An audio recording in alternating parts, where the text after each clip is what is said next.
I would like to invite Liz Bickel up to the stage area. Liz! Hey. Hey! So this is my first time. Like, I literally just felt my cherry pop. Just kind of awkward because there's a lot of people in here. So I think I just became a slut, like, immediately. Which, you know, kind of makes me believe that there really are only two types of people in this world. Those that sympathize with Rick Springfield and his best friend's girl, and those that adamantly follow bro code. I, as a girl, tend to find myself falling for the dudes that will fuck anybody's best friend. Which is probably part of why I'm single. Another reason would have to be because I don't understand the issue with the word tampon.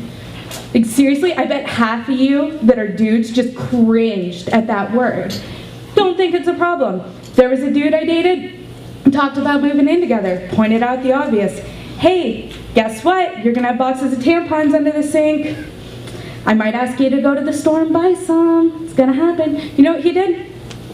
Don't say that word. Don't say that word. I can't. Don't say that word. What's the issue? What is the issue? If I am laying in bed, ridden with cramps, like can't move, and I'm convinced I'm bleeding to death, and I ask you to go to the store to buy me tampons, shouldn't be an issue. You should jump for joy and skip the whole way to the store, because I could be asking you to buy me a pregnancy test.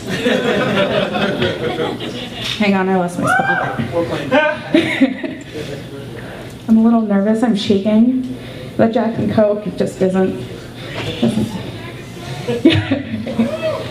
Got this. And I'm really, like, I'm such a typical single girl. I own a cat, hang out with her all the time.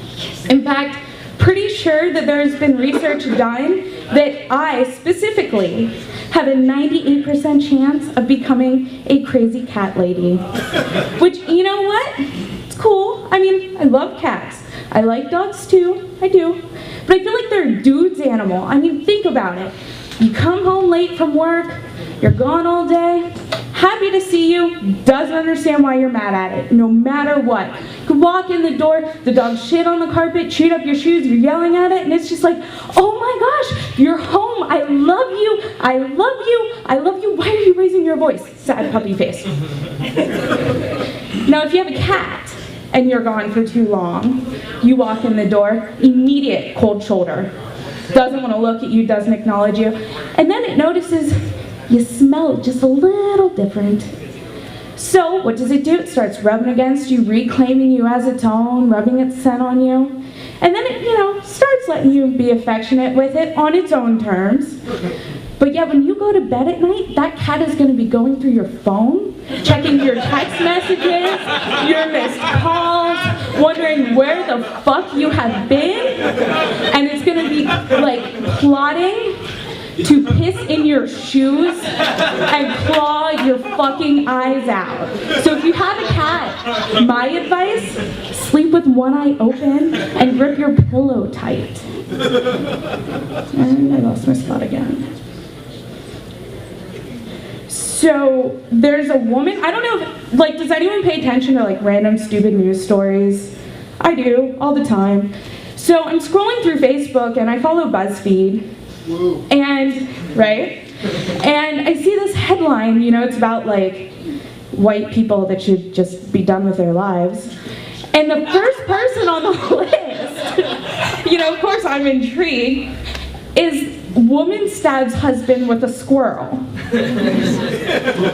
So I just stop and I'm like, how is that possible? Did the squirrel have really sharp teeth? Like, how does this work? It's a furry creature. So I Google it, because that's, you know, what you do when you hang out with a cat all the time. And apparently what happened was this woman sent her husband out on Christmas Eve to go buy them alcohol. Well, it's Christmas Eve, everything was closed. So he came home empty-handed, pissed her off. The dude is standing in the kitchen. It actually says this in the article. He's standing in the kitchen making his own sandwich. Didn't even ask her to make it for him. He's making it himself. And you know what that bitch does? Walks in the kitchen from behind him, hits him over the head with a ceramic squirrel, knocks him out, lays on the floor, stabs him in the chest with it. Now what I want to know is how this bitch is married. I have zero issues making sandwiches. You can ask my most recent ex-boyfriend. He was at work one night, I'm at his place, hey babe, you gonna be hungry when you get off of work? He's like, yeah, a little bit. I'm like, well, don't stop and get something to eat. I'll make you something, what do you want? And he's like, well, I don't know, what do you feel like making? I was like, I'll make you a sandwich. You know what? He came home, sandwich is on the counter, ready for him. So how is she married? But yet I'm single. Doesn't make sense to me. Which, you know, when I vent these things to people, you know, people always do the whole, oh Liz, it's okay. You'll meet the right guy that'll make all the crazies and the drug addicts and the chronic masturbators worth your time. It'll be okay. And I just kind of want to be like in my head, you know, out loud, I'm like, oh, thank you. I really appreciate that. That's so sweet. But in my head, I have this mental image of me punching them in the face and saying, fuck you, you don't know me, I live alone with a cat that is going to eat my flesh when I die. Like, it's just, that's what's in the cards for me.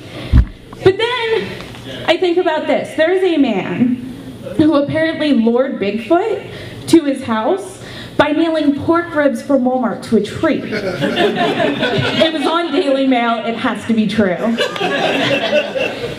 So I can't help but wonder if I do the same thing, but I tweak it just a little bit. Like maybe slap some Sweet Baby Ray's on those ribs, or step it up a notch, go the extra mile, go to McDonald's, get a McRib, nail it to a tree. Am I gonna find myself the perfect bearded boyfriend? Because beards have become a real trend the last year or so, which is cool. I can get behind that. I like beards, always have. But I mean, now it's at the point that those girls that hated beards a couple years ago love them so much they kind of want to grow one themselves. Which, I mean, you can't blame them, because when you think about it, I swear beards have magic powers.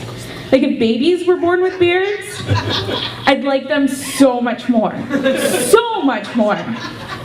Be a little creepy, but still, I could get behind it. All the cool wizards, they have beards like a Dumbledore. A real long epic beard, pet phoenix, a cool sword, the only wizard Dumbledore, or wow, way to butcher that one.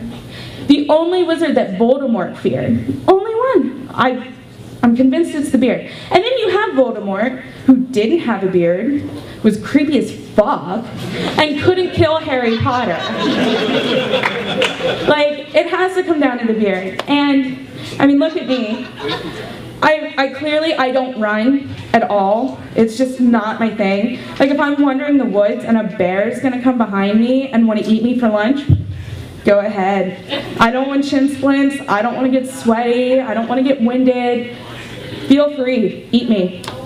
But if there's an attractive bearded man in my age group running down my street for fun, not running from someone, just running, I'm going to be lacing up a pair of shoes and power walking him as fast as I can.